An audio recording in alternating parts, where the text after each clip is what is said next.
신약 성경 310쪽 에베소서 2장 11절에서 22절까지의 말씀을 교독하겠습니다.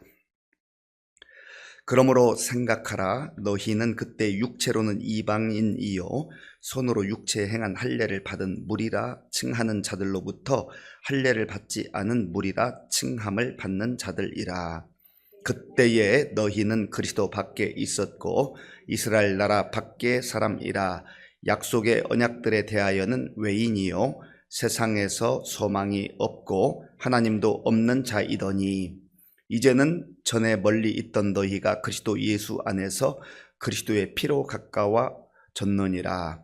그는 우리의 화평이신지라 둘로 하나를 만드사 원수 된 것 곧 중간에 막힌 담을 자기 육체로 하시고 법조문으로 된 계명의 율법을 폐하셨으니 이는 이 둘로 자기 안에서 한 새 사람을 지어 화평하게 하시고 또 십자가로 이 둘을 한 몸으로 하나님과 화목하게 하려 하심이라. 원수 된 것을 십자가로 소멸하시고 또 오셔서 먼 데 있는 너희에게 평안을 전하시고 가까운 데 있는 자들에게 평안을 전하셨으니 이는 그로 말미암아 우리 둘이 한 성령 안에서 아버지께 나아감을 얻게 하려 하심이라. 그러므로 이제부터 너희는 외인도 아니요 나그네도 아니요 오직 성도들과 동일한 시민이요 하나님의 권속이라. 너희는 사도들과 선지자들의 터 위에 세우심을 입은 자라. 그리스도 예수께서 친히 모퉁이 돌이 되셨느니라. 그의 안에서 건물마다 서로 연결하여 주 안에서 성전이 되어 가고 너희도 성령 안에서 하나님이 거하실 처소가 되기 위하여 그리스도 예수 안에서 함께 지어져 가느니라. 아멘. 우리가 이 땅을 살아가면서 참 힘든 것 중에 하나가 관계의 문제입니다. 관계가 참 좋으면 우리 삶이 행복해요. 멀리서 찾을 거 없습니다. 먼저 가장 가까운 기초 공동체인 가족 간의 관계, 그것도 가정의 기초가 되는 부부 간의 관계, 이 부부 간의 관계가 얼마만큼 친밀한가, 얼마만큼 사랑이 오가는 관계인가, 그거에 따라서 행복도가 완전히 달라져요. 가족이라고 해서 그냥 저절로 친해지는 건 아니잖아요. 마음을 열어야 되고 또 서로 사랑해야 되고 이해도 해야 되고 참아주기도 해야 되고 그런 과정이 다 필요한 겁니다. 사랑이라고 하는 것에 많은 것이 숨겨져 있어요. 거기에는 수고도 있고 인내도 있고 또 헌신도 있고 그런 것 아니겠습니까? 그 범위를 좀 확장해 보면 우리가 매일 직장에 가서 생활을 한다든지 또 사회 공동체 속에서 이웃들과 관계를 맺고 살아갈 때 옆집 사람과 좋은 관계가 있으면 그냥 그 삶이 편안합니다. 그 사는 지역이 편안해요. 그런데 집안에 원수 같은 사람이 있다. 그러면 참 고역이죠. 그 가정이 행복한 가정, 에덴 동산과 같은 가정이 되어야 되는데 이게 불행한 그러한 환경이 되고 마는 거죠. 그래서 어딘가 숨어버리고 싶고 방문 열지 않고 혼자 있고 이게 점점점 확대되어 가는 겁니다. 그런 면에서 이 관계가 좋지 않으면 좀 소원하다고 하죠. 거리감이 있고 결국에는 싸움이 일어나는 거예요. 아주 큰 싸움이 일어나죠. 이것이 공동체로 확대가 되면 이제 전쟁이 되는 겁니다. 그래서 전쟁의 비극, 전쟁의 참상을 우리가 지금도 보고 있지 않습니까? 전쟁이 저 멀리서 일어나고 있는데 아주 오래전 같으면은요, 우리가 소식은 들어도 그 여파가 그렇게 크지 않습니다. 이제는 지구촌이라고 그러잖아요. 그래서 그곳에 있는 사람들도 죽음의 공포와 두려움 가운데 살아가지만 이 전 세계에 여파가 미치게 되는 걸 보게 됩니다. 그래서 좋은 관계, 아름다운 관계, 건강한 관계, 이런 관계를 유지하는 것 참 중요하다는 거예요. 이것은 사람과의 관계만이, 하나님과의 관계도 마찬가지입니다. 그래서 바울은 오늘 에베소 교회 성도들에게 그것을 말하고 있는 겁니다. 11절 말씀 제가 읽겠습니다. 그러므로 생각하라. 너희는 그때의 육체로는 이방인이요 손으로 육체에 행한 할례를 받은 무리라. 칭하는 자들로부터 할례를 받지 않은 무리라. 칭함을 받는 자들이라. 아멘. 그러므로 생각하라. 이 그러므로 생각하라 라고 하는 말은 그 앞에 1절부터 10절까지의 내용을 언급했는데 그걸 잘 생각하라는 거예요. 전에는 너희가 허물과 죄로 죽었던 사람들이라는 거예요. 하나님과 완전히 원수되어서 관계가 단절되어 있던 그런 사람들이었다는 영적 상태를 설명해 주고 있는 겁니다. 그러므로 생각하라. 이것은 과거의 일입니다. 이들이 예수님을 믿기 전에 영적 상태를 다시 한번 상기시켜 주고 있는 거예요. 그때 너희는 육체로는 이방인이다. 유대인의 입장에서 볼 때 그렇다는 거예요. 이방인이라고 하는 의미는 적어도 이 당시에는 버림받은 사람들이에요. 희망이 없는 사람들이에요. 그리고 유대인들은 할례를 받았잖아요. 그러니까 할례 받은 자의 입장에서 볼 때는 할례 받지 않은 사람들, 할례 받지 않은 무리라고 하는 것은 하나님의 은혜 밖에 있는 사람들, 하나님의 은혜와는 상관없이 사는 사람들, 이러한 그런 의미가 있습니다.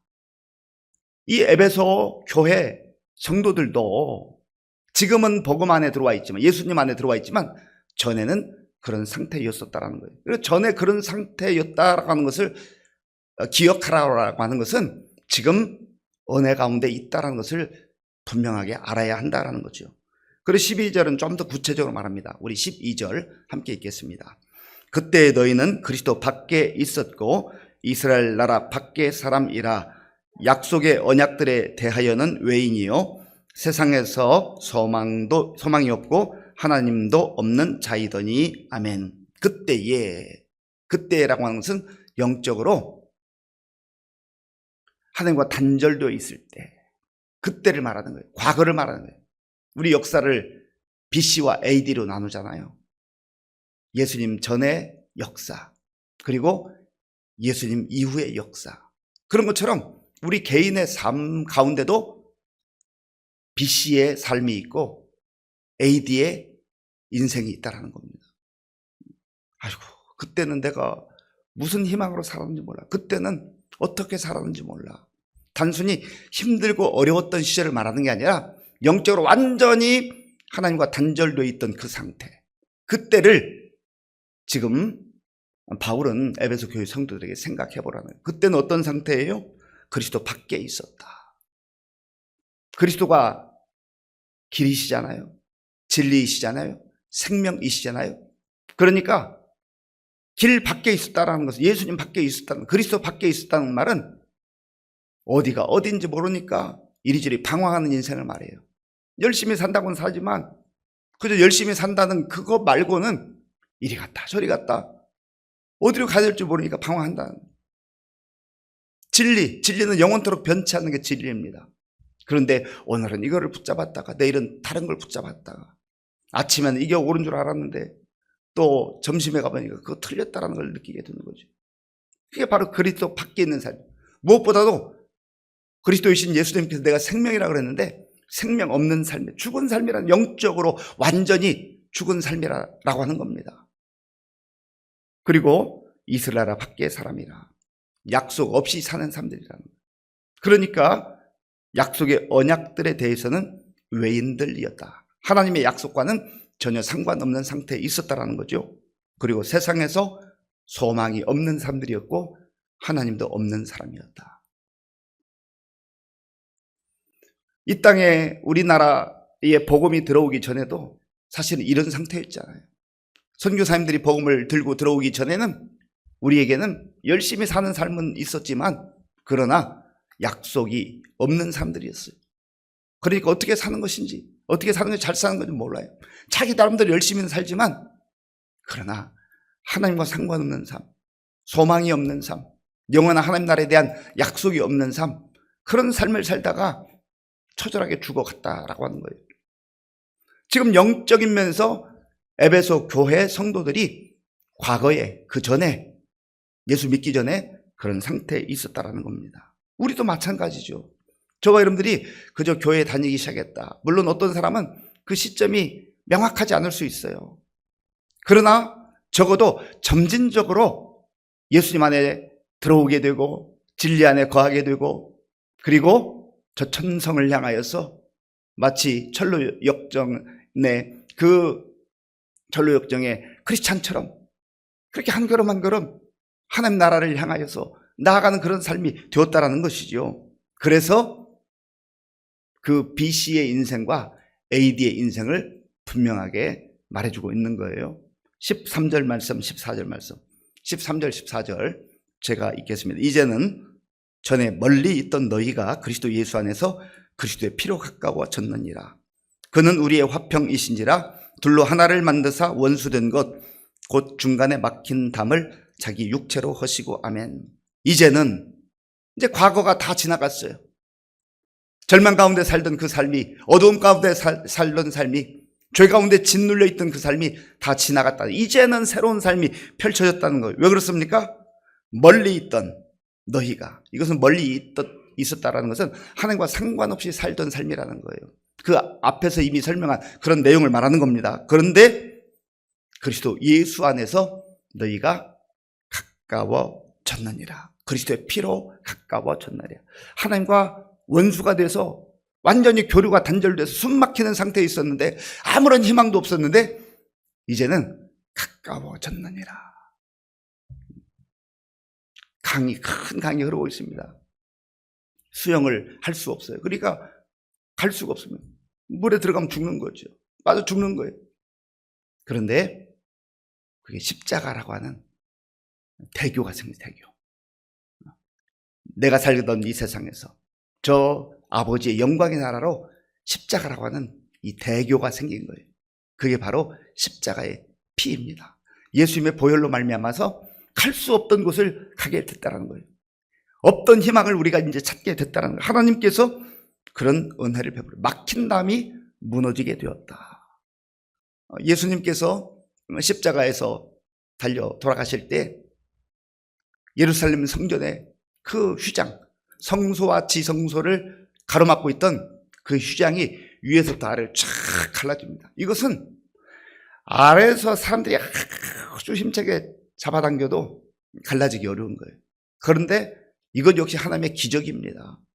이제 막혀있던 담이 무너지는 것을 상징적으로 보여주셨는데, 그래 복음서에 보면 예수님께서 십자가에 달려 계실 때에 그 성소와 지성소를 가로막고 있던 그 휘장이 다 찢어진 거예요. 갈라진 거예요. 그래서 이제는 누구라도 예수님의 보혈로 말미암아서 예수님의 이름으로 말미암아 그 지성소에 들어가는 은혜를 누리게 된 거예요. 우리 하나님 앞에 자유롭게 갈 수 있게 되었다라는 겁니다. 14절을 제가 한 번 더 읽겠습니다. 14절. 그는 우리의 화평이신지라 둘로 하나를 만드사 원수된 것 곧 중간에 막힌 담을 자기 육체로 하시고 아멘. 자기의 육체로, 예수님의 육체로 십자가를 통해서 막힌 담을 하셨다. 제가 오래전에 읽었던 선교지에서 있었던 그 실화를 바탕으로 쓴 책이 있는데 화해의 아이라는 책입니다. 돈 리차드슨이라는 분이 썼는데 선교사님이 그 지역, 뉴기니아라고 하는 지역입니다. 거기 가보니까 두 부족이 있는데 아주 격렬하게 그렇게 싸워요. 치열하게 싸웁니다. 그러니 얼마나 불안하겠어요. 얼마나 두렵겠어요. 그런데 언젠가부터 그렇게 치열하게 싸우다가 선교사님 가만히 살펴보니까 그 두 부족 간에 너무 지치니까, 너무 힘드니까, 너무 불안하고 두려우니까, 다 죽게 생겼으니까 아이를, 이쪽 자기 부족의 아이를 저쪽에 보내요. 그게 바로 화해의 아이예요. 화해의 아이. 그 화해의 아이를 어떻게 보면 볼모로 보낸 거죠. 가장 어떻게 보면 사랑받는 존귀한 아이를 보낸 거예요. 그래서 그 아이가 있는 동안 전쟁이 멈춰요. 싸움은 멈춰지게 되는 거예요.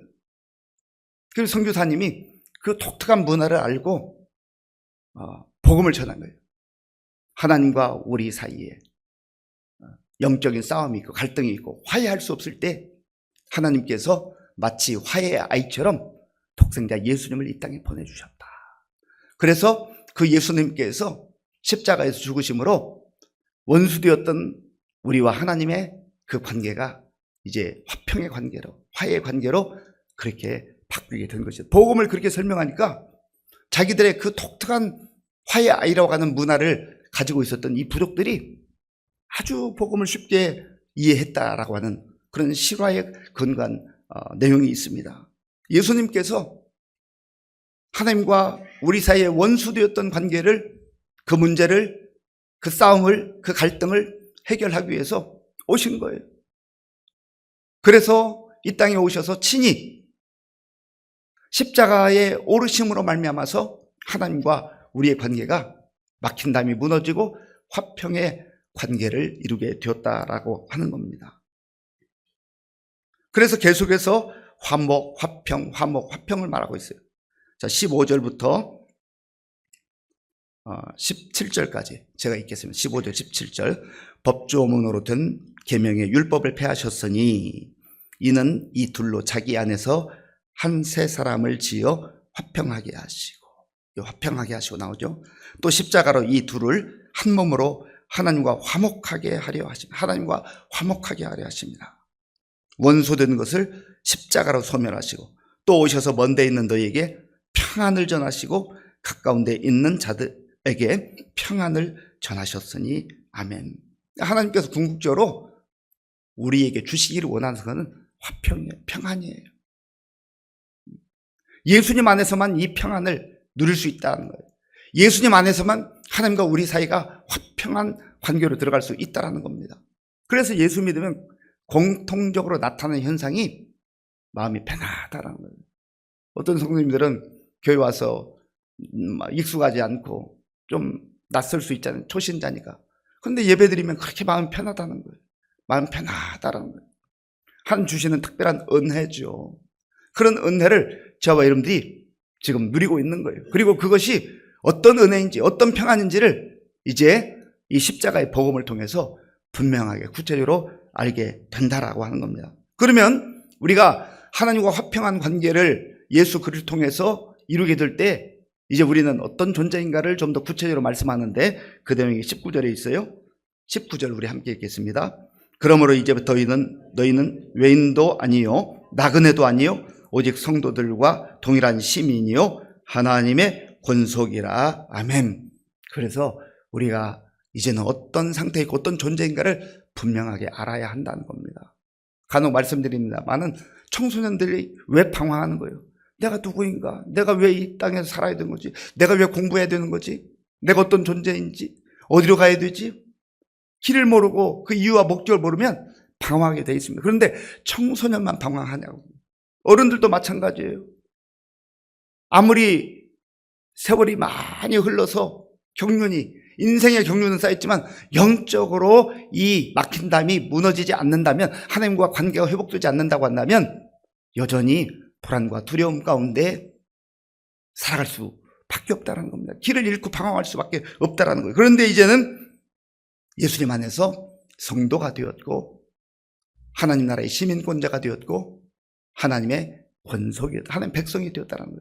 하나님의 시민권, 하나님 나라의 시민권자, 하나님 나라의 권속이 되었기 때문에 우리는 이제 천국의 약속을 받고 이 광야와 같은 세상 속에서도 담대하게 그리고 당당하게 믿음으로 살아가고 있는 겁니다. 그리고 하나님께서는 우리 각자 개인을 그렇게 불러주셨지만 교회라고 하는 공동체로 부르셨다는 거예요. 그 내용이 20절부터 22절까지 있어요. 20절부터 22절까지 우리 함께 읽겠습니다. 너희는 사도들과 선자들의 터 위에 세우심을 입은 자라. 그리스도 예수께서 친히 모퉁이 돌이 되셨느니라. 그의 안에서 건물마다 서로 연결하여 주 안에서 성전이 되어가고 너희도 성령 안에서 하나님이 거하실 처소가 되기 위하여 그리스도 예수 안에서 함께 지어져 가느니라. 아멘. 예수님께서 모퉁이 돌이 되셨다. 이 고대 건축에서 모퉁이 돌은요, 기준을 말해요. 그리고 기초를 말하고 방향을 말합니다. 굉장히 중요한 거예요. 예수님이 친히 우리 인생에 그리고 우리 교회에 우리 가정에 모퉁이 돌이 되셨다. 예수님만이 우리 인생의 기준이 되고 방향이 될 수 있다라고 하는 겁니다. 그리고 그 그리스도 안에 들어와 있는 자들이 마치 건물처럼 서로 연결된다라는 거예요. 지체가 된다라는 겁니다. 그리고 무엇보다도 하나님께서 바울을 통해서 말씀해 주시는 것은 너희도 성령 안에서 하나님이 거하시는 처소가 되기 위하여 그리스도 예수 안에서 함께 지어져 가느니라. 그래서 신앙생활은요, 자기 혼자 하는 게 아닙니다. 물론 1대1로 하나님과 나와의 관계가 있지만 우리가 공동체, 교회라는 공동체에 소속되어서 함께 지어져 가는 것이 하나님이 기뻐하는 하나님의 자녀들의 삶이요, 성도들의 삶이라고 하는 겁니다. 오늘 우리에게 주시는 이 십자가의 복음을 마음에 깊이 생각하시고 나에게 있어서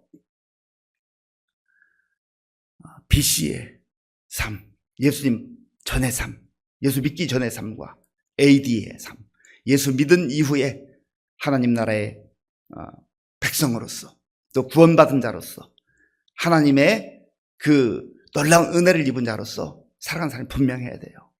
오늘 이 말씀을 새기시고 내가 어떤 존재인지 영적으로 더 이상 방황하지 마시고 하나님의 백성임을 아시고 세상에서 담대하게 당당하게 믿음으로 살아갈 수 있는 저와 여러분들이 될 수 있기를 바랍니다. 아버지 하나님 감사합니다.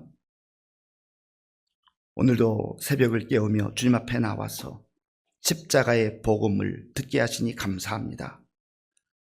예수님이 없으면 우리가 하나님과 원수된 사이로 일평생 이 땅에서 불안과 두려움 가운데 허덕이다가 하나님의 진노와 심판 아래 떨어질 수밖에 없는 그런 죄인들이었습니다.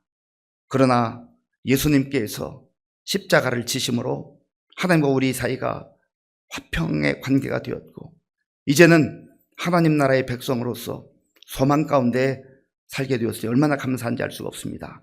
오늘 이 믿음을 가지고 우리의 삶을 이 세상에 두지 말게 하시고 정말 우리의 몸은 이 땅에 거하나 영원한 하나님 나라를 바라보며 소망 가운데 함께 세워져가는 우리 교회가 우리 성도들이 되게 하여 주옵소서. 오늘도 믿음으로 정성으로 드리는 귀한 예물 기쁘게 받아 주옵소서. 예수님의 이름으로 기도하옵나이다. 아멘.